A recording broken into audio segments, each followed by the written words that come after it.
We are in Yorkshire in the UK at the Boulby Underground laboratory operated by the Science and Technology Facilities Council.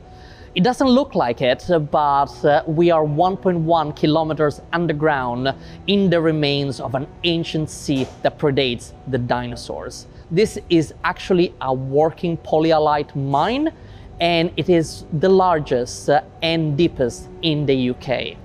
And this lab is one of only 10 such as this in the world. Here, researchers are hunting for the missing 85% of the mass of the universe.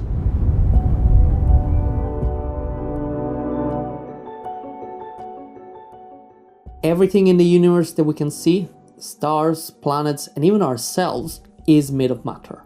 But there's a lot more matter out there that we cannot see, invisible to us, because it doesn't interact with light. That's what we call dark matter.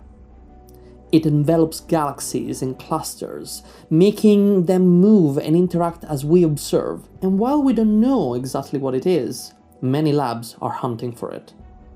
Dark matter is the name that we've given to a phenomenon that we observe in the universe that helps create the structure of the universe. We know it's there. I think this is a crucial difference. We say we're looking for dark matter, but we do know that it exists. The question is, what is it, rather than does it exist or not? The evidence is, if you look at the things that we can see and the way they're moving, there seems to be much more pulling of gravity going on than can be explained by what we can see. And we think that pulling of gravity comes from this extra 85%. It's called matter because it has a pull of gravity. It's called dark matter because we can't see it. Our sort of leading theory is that it's a particle that could interact weakly with ordinary matter. And so that's what we're trying to detect in these experiments. We're basically looking for these sort of very rare interactions of dark matter particles. We see this from looking at the rotation speed of galaxies. We see it from looking at gravitational lensing from galaxy clusters. We see it in the large-scale structure of the universe and variations in the cosmic microwave background. All of these things can be described by the levels of mass that we see, and there is not nearly enough mass contained in stars, in dust, in gases, in planets. There is not nearly enough to explain the effects that we see. If dark matter is made of particles, it should be possible to detect them. That's what they're doing here, more than a kilometer underneath Boulby in England. Some of the world's most powerful dark matter detectors are hard at work trying to solve this cosmic mystery. So dark matter has always been a core part of Boulby Lab and the experiments that we host. We've hosted multiple dark matter detectors over the course of our history. One of the active dark matter projects that we have here at the lab is this detector behind me, which is part of the NewsG collaboration. It is a spherical dark matter detector specifically looking for low mass dark matter. So if dark matter is a particle, a weakly interacting massive particle, like a lot of people think it is, NewsG detector behind me will be good at looking for low mass particle candidates. It really is not going to be any of the particles we already know about. It'd be particles that behave similar to neutrinos, which we know exist. Billions are passing through us all the time now, but it has to weigh more. They don't weigh enough. So there are a range of particles of different masses, from very light to very heavy it could be, but some are better motivated than others. Solving a problem like dark matter is like solving a crime. There's candidates, there's suspects. Some have got better motivations than the others, and it fits together better. So one of the most common suspects is a category of particle called WIMPs, which is a weakly interacting massive particle. This is a type of fundamental particle that would exist in massive quantities in the universe, but it would not interact with the electromagnetic force. So it's dark matter. We literally can't see it because it doesn't interact with light, but it does still have mass. So these particles also interact very, very rarely with normal matter. They should be passing through us all the time in very large quantities, but only interacting very, very rarely. So the types of detectors that we have here, you build them out of a specific material that, based on the specific type of WIMP dark matter that you're looking for, you hope has a high chance of interaction, at least compared to other stuff, and then you are looking for a physical collision with one of these dark matter particles with an atom within your detector. And that then deposits a little bit of energy, either in the form of an electric charge, or that energy can then be re-emitted in the form of a little burst of light or something like that. So it's those kind of electrical charges or little flashes of light that we're looking for within our detector. Much of this seriously impressive equipment has a high level of shielding. And you might also be wondering, why this dark matter laboratory is so far underground, further away from space rather than closer to it? So behind me is a dark matter detector that's currently no longer active, called Drift. And Drift was a pioneering dark matter detector for its time, as it was one of the first directional dark matter detectors. This beige plasticky stuff behind me is shielding. The detector itself is behind a few layers of that. And even though we are over a kilometer underground, shielded from cosmic radiation, the materials all around us, the metal that makes up this laboratory, the plastics, everything around us is slightly radioactive. So when we have these ultra-sensitive particle detectors, we need to shield them further from any radiation emitted from the materials around them. Underground labs around the world are amazing places for science in the same way that going up into space is amazing. It's lesser known, but it's equally amazing going into the Earth. Because one of the best theories of what makes up this dark matter is it could be lots and lots of subatomic particles all around us, all around in space. Each one weighs a small amount, but when you add them up, they make up this 85% of the universe. So this theory, to test if that theory is true, you need to go underground. And the reason being, to discover particles, dark matter particles, you need particle detectors. These are just machines that you'll see in here that basically go ping when a particle hits them. If you run these sensitive detectors on the surface of the Earth, there's lots and lots of background radiation on the surface of the Earth from all sorts of sources, but a big one, a problem one, is something called cosmic rays, radiation coming from space. And if you run these particle detectors on the surface of the Earth, they'll be going ping, ping, ping, ping, ping, ping all the time to the noise, to the background radiation. But if you come down here where we are now, we've got a kilometer, 1.1 kilometers above our head of rock that shields us from those cosmic rays. But we think, all the theories suggest that these dark matter particles should be able to pass through it. So the dark matter particles should be here, but the cosmic rays should stay up there. So it's a quiet environment to run these very sensitive particle detectors.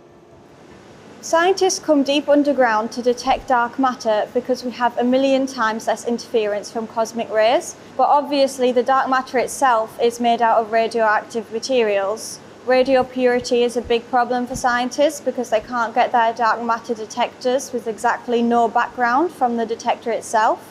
So what they can do is create a background for the detector, which is basically the expected radiation that they should find from the detector itself, so that they don't screw up their results by thinking they've found dark matter when it's actually just the radioactivity from the materials.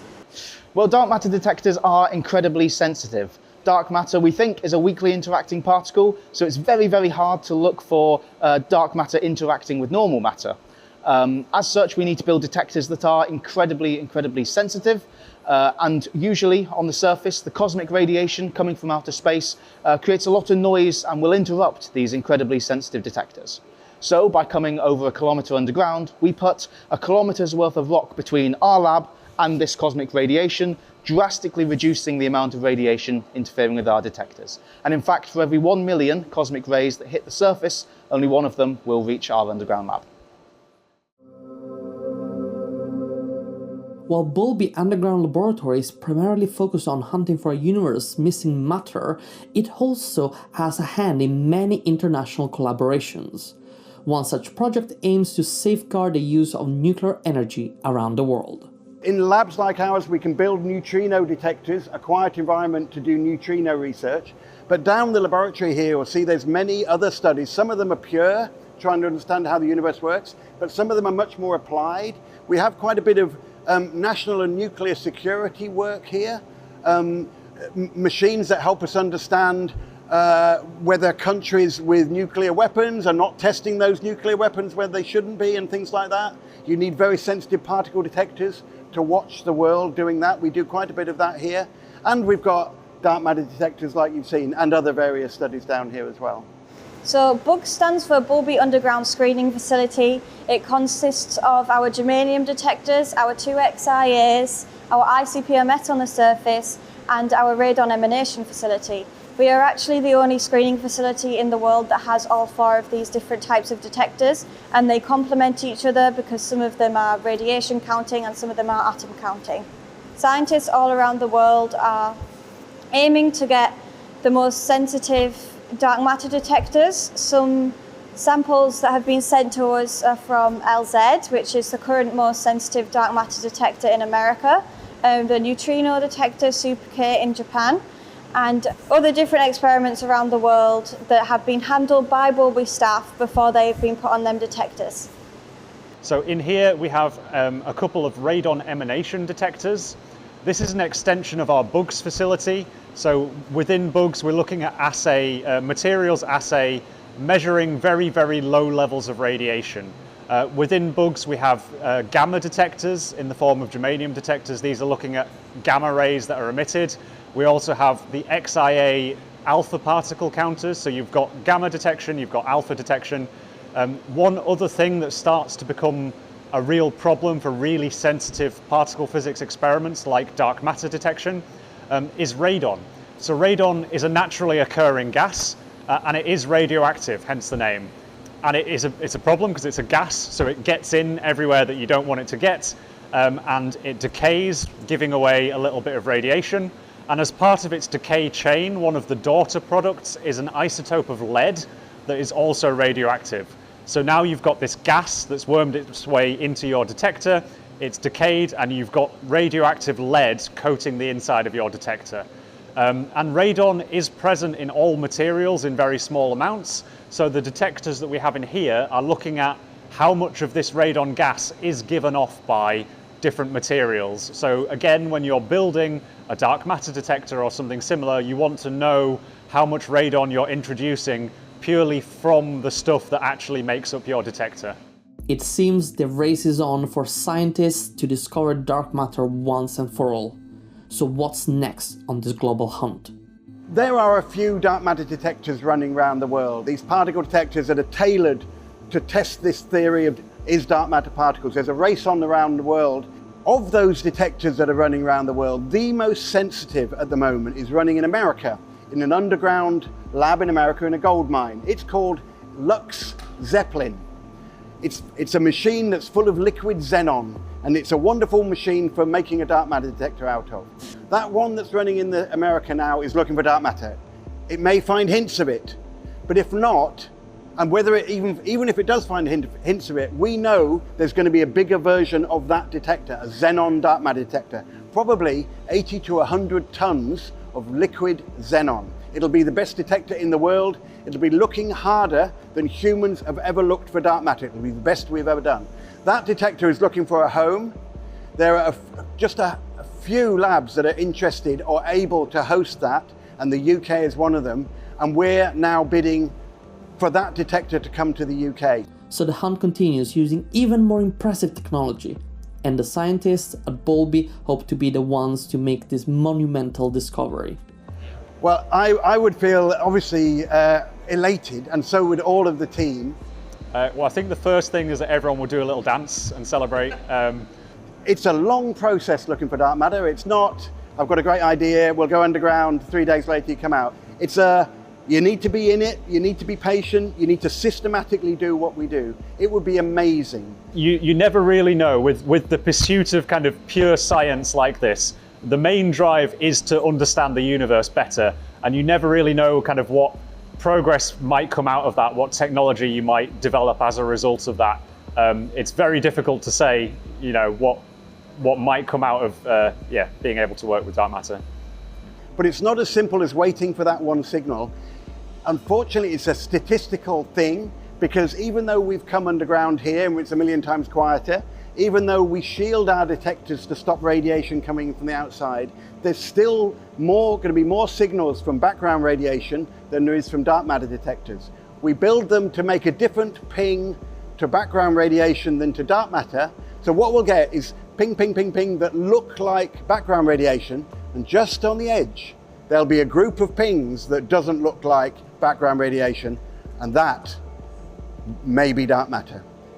Wherever a dark matter detection eventually occurs, it will change the scientific landscape forever by expanding our knowledge of the universe and our place in it.